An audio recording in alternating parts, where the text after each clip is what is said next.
हाय, तो फिर से इस मेरे नए वीडियो में आप सभी बीपीएससी टीआरई 3 के शिक्षकों का स्वागत है। देखिए भाई, जिन लोगों को 9 मार्च को नियुक्ति पत्र मिला था, उसमें तो कुछ लोगों का भाई नियुक्ति पत्र में कोई प्रॉब्लम देखने को नहीं मिला था, परंतु कुछ ऐसे कैंडिडेट थे, कुछ क्या एवरेजन कैंडिडेट के जो नियुक्ति पत्र था उसमें डीओ और एसओ को प्रॉब्लम देखा गया था, और साथ ही कैटेगरी मिसमैच का प्रॉब्लम, और नॉट रिक्वायर्ड वालों को तो भाई उन लोगों को उस समय नियुक्ति पत्र भी नहीं मिला था। मुख्य रूप से देखा जाए तो 3 तरह का प्रॉब्लम हुआ था, जिसको लेकर बीच में बहुत सारे अभ्यर्थी परेशान थे और आज के समय भी हैं, परंतु अब इनके लेकर जो भी डाउट्स था वो क्लियर हो चुका है, उसका सॉल्यूशन मिल चुका है।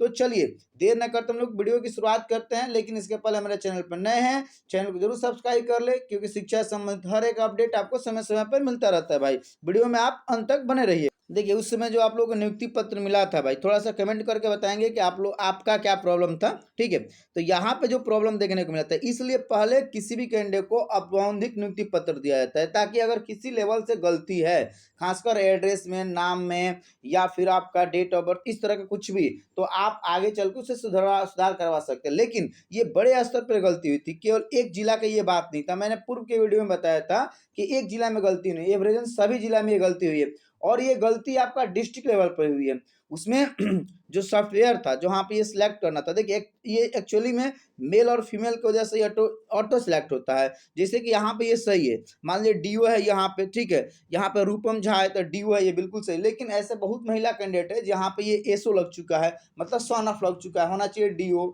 मतलब डाउटर ऑफ होना चाहिए। या फिर मेल कैंडिडेट है, होना चाहिए आपका एसओ और हो गया है डीओ। तो ऐसे अगर आपका है तो आप जरूर बताइए। अब इसका निदान हो गया, जिला स्तर पर जो बात निकल के आई है, इसलिए देखिएगा अब आप लोग का, जिन लोगों में डाउटफुल कैंडिडेट हो गए थे, इन लोगों का जो नियुक्ति पत्र मिल रहा है उसमें जिला स्तर से सुधार करके ही दिया जा रहा है। मतलब कि अब जिनको औपबंधिक नियुक्ति पत्र मिला, सुधार करके दिया जा रहा है सभी जिलों में। विभाग द्वारा स्पष्ट गाइडलाइन दे दिया गया है कि भाई इसमें बड़े लेवल पर गलतियां हुई थी, इसलिए जिला स्तर पर सुधार किया जा रहा है। तो भाई जो लोग 9 मार्च को नियुक्ति पत्र मिले थे, इसके पहले बहुत कैंडिडेट थे जो एप्लीकेशन दिए थे, डीओ से जाके मिले थे, लेकिन अब आपको कहीं मिलने की जरूरत नहीं है, नहीं आपको एप्लीकेशन देने की जरूरत है। विभागीय स्तर पर इसका सुधार कर लिया गया है, और जब आप लोग को फाइनल फाइनल भाई योगदान पत्र मिलेगा और फाइनल आपका पोस्टिंग पत्र मिलेगा, तो उसमें ऑटोमेटिक सुधार करके आपको दिया जाएगा। ये क्लियर हो चुका है, ठीक है।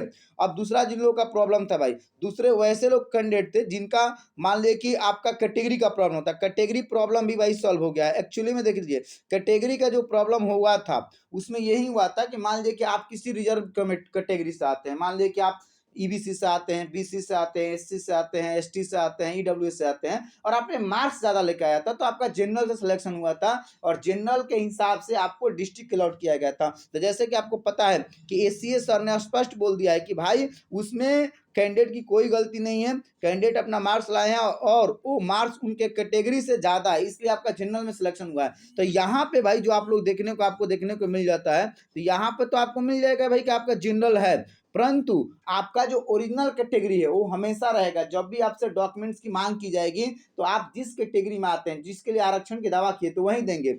हालांकि यहाँ पे आपका जनरल रहेगा, लेकिन जब आप प्राण वगैरह के लिए फॉर्म भरिएगा या फिर आगे कोई भी विभागीय फॉर्म भरिएगा, तो आपका जो कैटेगरी है, देखिए ये नियुक्ति का प्रकार है, मतलब सिलेक्टेड कैटेगरी, कि आपका किस कैटेगरी में सिलेक्शन हुआ है, ठीक है। तो इसमें भी सुधार हो गया स्पष्ट तौर पर, मतलब शिक्षा विभाग एसीएस ने कह दिया है कि उसमें कोई ये नहीं है, ठीक है, वो कोई गलती ही नहीं है, वो गलती आपकी नहीं है, परंतु आपका जो ओरिजिनल कैटेगरी है मूल रूप से वही सभी जगह आपको भरना रहता है। ये केवल नियुक्ति का प्रकार है। ये क्लियर हो गया आप लोग का? कमेंट करके भाई बताइएगा अगर आपके साथ ऐसा हुआ तो।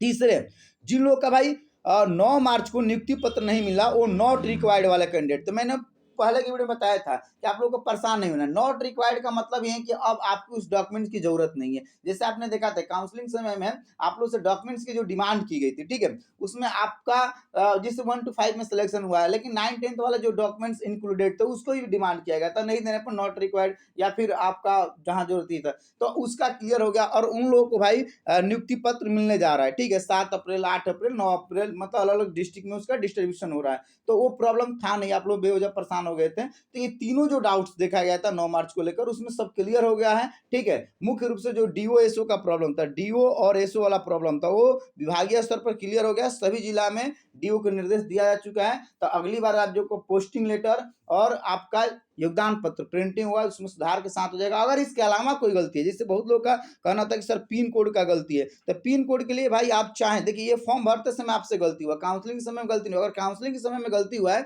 तो आप एक एप्लीकेशन लिखकर डीओ स्तर पर सूचित कर देंगे, ताकि जब आप लोग का फाइनल योगदान पत्र और पदस्थापन पत्र प्रिंट होगा तो उस समय सुधार कर लिया जाएगा। ठीक है, हालांकि उसको लेकर भी फ्यूचर में आपको प्रॉब्लम नहीं होने वाला है। जिन लोग का ये कहना था एचआरएमएस को लेकर जो प्रॉब्लम होगा या फिर प्रान जनरेट करने में, देखिए प्रान जनरेट करने में उन लोग का प्रॉब्लम होगा जिनका भाई नाम को लेकर प्रॉब्लम है, नाम में स्पेलिंग का मिसमैच है या स्पेस का मिसमैच है या फिर डीओबी का प्रॉब्लम है। दो अगर प्रॉब्लम है भाई, नाम या फिर डीओबी का प्रॉब्लम, तो भाई आपको प्रान जनरेट नहीं हो पाएगा, ये क्लियर समझ लीजिए। तो अगर इस तरह का है तो थोड़ा सा कमेंट कीजिएगा, और आगे चल के आपको सुधार करवाना ही पड़ेगा, तो ही आप प्रान जनरेट कर पाएंगे, वहां पे मिसमैचिंग नहीं चलेगा। ठीक है, वहां पे भले आप एफिडेविट से काउंसलिंग करा लिए, सारी चीजें हो गई, प्रान जनरेट ऑनलाइन सिस्टम होता है, एचआरएमएस ऑनलाइन सिस्टम होता है, तो वहां पे एफिडेविट लागू नहीं होता है। तो इस तरह का बात हो जरूर कमेंट कीजिएगा। मैं समझता हूं कि आप लोग का जो भी डाउट्स था इस तरह का लेकर डीओ का, SO problem, category problem, not required, वो सारा सॉल्यूशन मिल चुका है, अब संतुष्ट हो चुके होंगे। और अब बहुत जल्द आप लोगों की ट्रेनिंग की शुरुआत होगी, उसके बाद फाइनल आप लोगों का योगदान पत्र और पोस्टिंग पत्र मिल जाएगा, और इस हिसाब से आप लोग नए स्कूल में ज्वाइन कर लेंगे। ये सारी चीजें विभागीय रूप में चल रही हैं और आप लोगों का काम भी तेजी से बढ़ रहा है भाई। इसके अलावा किस तरह का डाउट है जरूर आप लोग कमेंट कीजिए, वीडियो को अधिक से अधिक शेयर कीजिए, और अब तक चैनल को सब्सक्राइब नहीं किए तो चैनल को जरूर सब्सक्राइब कर लीजिए। ओके, जय हिंद, जय बिहार।